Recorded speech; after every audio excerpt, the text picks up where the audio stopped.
TMC सांसद महुआ मोइत्रा की cash for query मामले में मुश्किलें लगातार बढ़ती जा रही हैं। संसद में पैसे लेकर सवाल पूछने के आरोप में टीएमसी सांसद महुआ मोइत्रा के खिलाफ एथिक्स कमेटी कड़ी कार्रवाई कर सकती है।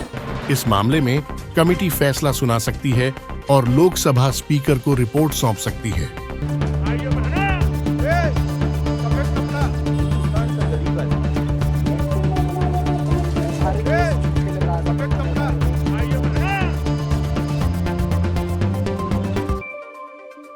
लोकसभा की एथिक्स कमेटी तृणमूल कांग्रेस सांसद महुआ मोइत्रा के खिलाफ बीजेपी के सांसद निशिकांत दुबे के पैसे लेकर सवाल पूछने के आरोपों से जुड़ी जांच की ड्राफ्ट रिपोर्ट पर विचार करने और उसे स्वीकार करने के लिए 7 नवंबर को मीटिंग करेगी। कमेटी की ड्राफ्ट रिपोर्ट को स्वीकार करने के लिए मीटिंग आयोजित करने का मतलब है कि बीजेपी सांसद विनोद कुमार सोनकर की अध्यक्षता वाली कमेटी ने अपनी जांच पूरी कर ली है। अब वह अपनी सिफारिश करेगी। इसके पहले कमेटी के सदस्य 2 नवंबर को पिछली मीटिंग के दौरान अपनी अपनी पार्टी के रुख के अनुरूप बंटे दिखे थे। एथिक्स कमेटी में 15 सदस्य हैं, जिनमें बहुमत बीजेपी का है। कमेटी मोइत्रा के आचरण पर गंभीर रुख अपना सकती है, खासकर तब जब उन्होंने पिछली बैठक में सोनकर पर उनसे तुच्छ और व्यक्तिगत सवाल पूछने का आरोप लगाते हुए विपक्षी सदस्यों के साथ मीटिंग से वॉकआउट किया था। ऐसे संकेत हैं कि कमेटी लोकसभा अध्यक्ष ओम बिरला को सौंपी जाने वाली रिपोर्ट में मोइत्रा के खिलाफ सिफारिश कर सकती है। संभावना है कि विपक्षी सदस्य असहमति व्यक्त कर सकते हैं। कमेटी अपनी रिपोर्ट में मोइत्रा के मीटिंग से वॉकआउट करने के कदम को गंभीरता से ले सकती है। दरअसल भाजपा सांसद निशिकांत दुबे ने 15 अक्टूबर को लोकसभा स्पीकर ओम बिरला को चिट्ठी लिखी थी। इसमें उन्होंने महुआ पर आरोप लगाए थे कि महुआ ने संसद में सवाल पूछने के लिए बिजनेसमैन दर्शन हीरानंदानी से पैसे और तोहफे लिए थे।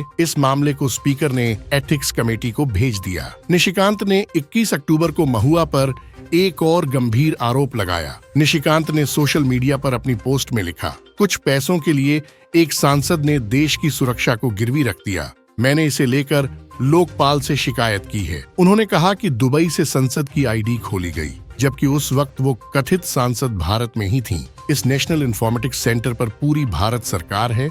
देश के प्रधानमंत्री, वित्त विभाग, केंद्रीय एजेंसी यहाँ हैं। क्या अब भी टीएमसी व विपक्षी दलों को राजनीति करनी है? निर्णय जनता का है। नेशनल इंफॉर्मेटिक्स सेंटर ने यह जानकारी जांच एजेंसी को दे दी है। एथिक्स कमेटी ने 27 अक्टूबर को महुआ को समन भेजा और 31 अक्टूबर को सुबह 11 बजे कमेटी के सामने पेश होने का निर्देश दिया था। महुआ ने इसी दिन एथिक्स कमेटी को लिखा था कि वे 5 नवंबर के बाद ही मौजूद हो पाएंगी। 28 अक्टूबर को एथिक्स कमेटी ने महुआ को 2 नवंबर को पेश होने को कहा।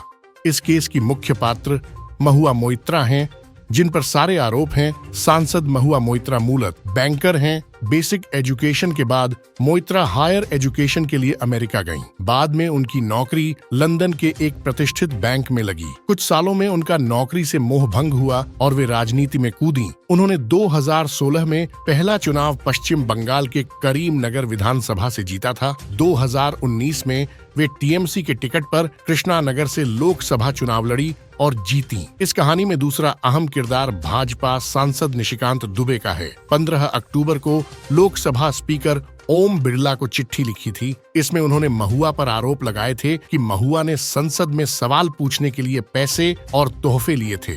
गोड्डा झारखंड से भाजपा सांसद निशिकांत दुबे ने 2009 में राजनीति में कदम रखा था। इससे पहले वे एसआर ग्रुप में कॉर्पोरेट हेड थे। उन्होंने 2009 में गोड्डा से पहला चुनाव जीता था। इसके बाद 2014 और 2019 में भी जीत हासिल की। 2019 में सांसद बनने के बाद से महुआ मोइत्रा ने पार्लियामेंट में 28 केंद्रीय मंत्रालयों से जुड़े 62 सवाल पूछे हैं। इनमें पेट्रोलियम से लेकर कृषि, शिपिंग, नागरिक उड्डयन, रेलवे आदि शामिल हैं। संसद.इन की वेबसाइट के मुताबिक 62 सवालों में से सबसे ज्यादा 9 सवाल पेट्रोलियम और प्राकृतिक गैस मंत्रालय के लिए थे। उसके बाद वित्त के लिए 8 सवाल थे। कुल 62 में से 9 सवाल अडानी समूह से संबंधित थे। इनमें से 6 सवाल पेट्रोलियम मंत्रालय के लिए और एक सवाल वित्त, नागरिक उड्डयन और कोयला मंत्रालयों के लिए था। आरोप सही साबित हुए तो महुआ को सजा क्या मिलेगी? जिस भी सांसद पर ऐसे आरोप लगते हैं उन्हें अपना पक्ष रखने का मौका दिया जाता है। कमेटी जांच करेगी कि क्या ये किसी खास के हित में या उसके बिजनेस को लाभ पहुंचाने के लिए पूछे गए हैं। पूरी जांच कर एथिक्स कमेटी अपनी रिपोर्ट लोकसभा अध्यक्ष को देगी। अगर इसमें किसी भी तरह की सजा की सिफारिश की जाती है तो संसद में रिपोर्ट रखे जाने के बाद सहमति के आधार पर उस सांसद के खिलाफ एक्शन लिया जा सकता है। वहीं स्पीकर को भी ये अधिकार है कि वो सेशन नहीं चल रहा हो तो कार्रवाई को लेकर फैसला ले सकते हैं। वही आरोप सिद्ध होने पर इसमें सदस्य की संसदी भी जा सकती है। आपका इस खबर पर क्या कहना है, हमें कमेंट में बताएं और वार्ता 24 न्यूज चैनल को सब्सक्राइब करें। आप देख रहे हैं वार्ता 24।